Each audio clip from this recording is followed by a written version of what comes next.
প্রণাম। আশা করি সবাই ভালো আছেন। তো আমি রাত্রি বর্মন ইব্রাহিম মেডিকেল কলেজে 4th ইয়ার MBBS স্টুডেন্ট এবং সনাতনী বিদ্যাপীঠের সহপরিচালক এবং সনাতনী স্বেচ্ছাসেবী ফাউন্ডেশন একজন সদস্য। তো আজকে আমার আলোচনার বিষয়বস্তু হচ্ছে রক্তদান।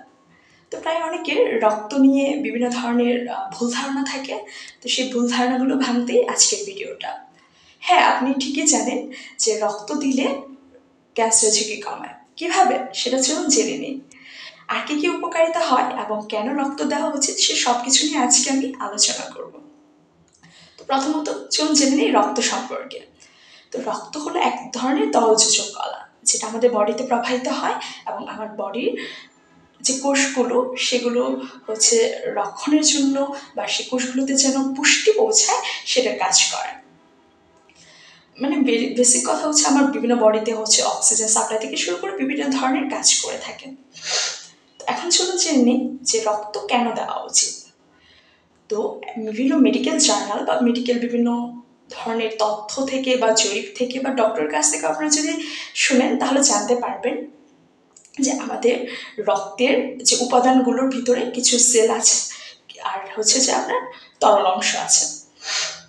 তরল অংশটাকে হচ্ছে রক্তরস বা প্লাজমা বলা হয়, আর যে কণিকা বা সেলগুলোকে বলা হয় হচ্ছে যে 3টা সেলে ডিভাইড করা হয়। তার মধ্যে একটা হচ্ছে লোহিত রক্তকণিকা বা আরবিসি, যেটা আমাদের বডিতে বেশি থাকে।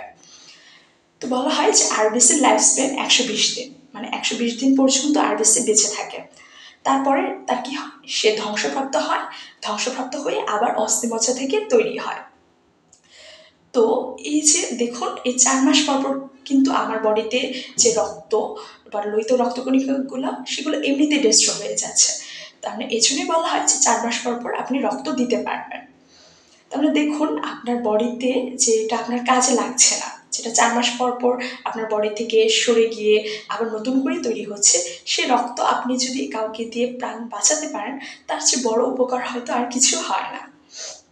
এখন আরবিসিগুলো ভেঙে গিয়ে তারপর কি হয়, বিভিন্ন ধরনের আয়রন তাছাড়া আদার্স জিনিস প্রডিউস করে, যেটা আমাদের বডিতে বিভিন্ন ধরনের কাজে লাগে। এখন চলুন জেনে নিই যে রক্ত কেন দেওয়া উচিত। আসলে রক্ত দেওয়ার উপকারিতাগুলো চলুন জেনে নিন। প্রথমত, আপনি যদি রক্ত দেন তাহলে আপনার ক্যান্সার ঝুঁকি কমাবে। কিভাবে কমায়? বিকজ তখন দেখা যায় আপনার একটা টাইমলি মেনটেনেন্স হয়, যে আপনি যখন ব্লাড দিচ্ছেন তখন আমার যেখান থেকে রক্তকণিকাগুলো তৈরি হয় তারা আরও বেশি সক্রিয় হয়ে যায়। সক্রিয় হয়ে তারা চেষ্টা করে টাইমলি সব কিছু তৈরি করতে, তখন অ্যাবনর্মাল সেল তৈরি হয় না, তো আপনার ক্যান্সার ঝুঁকি কমায়। তারপর আরও উপকারিতা হচ্ছে হৃদরোগের ঝুঁকি কমায়। তার পাশাপাশি আপনার এই যে রক্ত অস্থিমজ্জাগুলো সক্রিয় থাকে, আপনি আরও বেশি অ্যাক্টিভলি কাজ করতে পারবেন এবং বিভিন্ন ধরনের প্রোডাক্ট যেমন আয়রন আপনার বডিতে বিভিন্ন ধরনের কাজে লাগে। তার পাশাপাশি রক্ত দেওয়ার সময় আপনার 4-5টা স্ক্রিনিং টেস্ট হয়, যেটা আপনি বিনামূল্যে প্রত্যেকবার রক্ত দেওয়ার সময় পাচ্ছেন।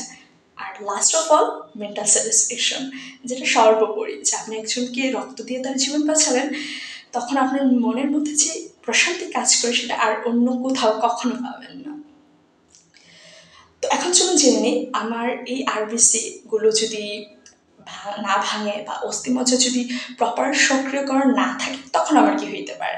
তো আমরা যারা রক্ত দেই না তখন দেখা যায় যে আমাদের এগুলো স্থির হয়ে যায়, মানে অস্থিমজ্জাগুলো নর্মাল সেরকম সক্রিয় থাকার কথা, অনেক সময় কিছু আদার্স ফ্যাক্টরের কারণে তারা স্থির থাকে। তখন দেখা যায় যে আইদার আমার লোহিত রক্তকণিকা কম প্রডিউস হয় অথবা বেশি প্রডিউস হতে পারে, যেটা আলটিমেটলি আমার ক্যান্সার তৈরি করে। তাহলে আপনি যদি রক্ত না দেন তখন আপনার আরও বেশি ক্ষতি হওয়ার চান্স বেশি। তাহলে বুঝতেই পারছেন যে রক্ত দেওয়া দিলে একাধিকে আপনি কত কত উপকারিতা পাচ্ছেন। তাই অবশ্যই রক্ত দিবেন, অন্যের জীবন বাঁচাবেন। এখন চলুন জেনে নিই কারা কারা রক্ত দিতে পারবে। তো বিভিন্ন মেডিকেল জার্নাল বা ইয়েতে বলা ছিল যে সেখানে 14 বা 15 বছরের উপরে এবং 50-এর নিচে যার বয়স তারা ব্লাড দিতে পারবে, এবং অবশ্যই তাদের হিমোগ্লোবিন 10-এর উপরে থাকতে হবে। তার পাশাপাশি তাদের ওজন 50 বা তার চেয়ে বেশি থাকতে হবে, এবং অবশ্যই তারা শারীরিকভাবে সুস্থ থাকতে হবে। এবং আদার্স আরও বিভিন্ন বিষয় আছে যেগুলো একজন ডক্টরের কাছে গেলে তারা বলে দেবে।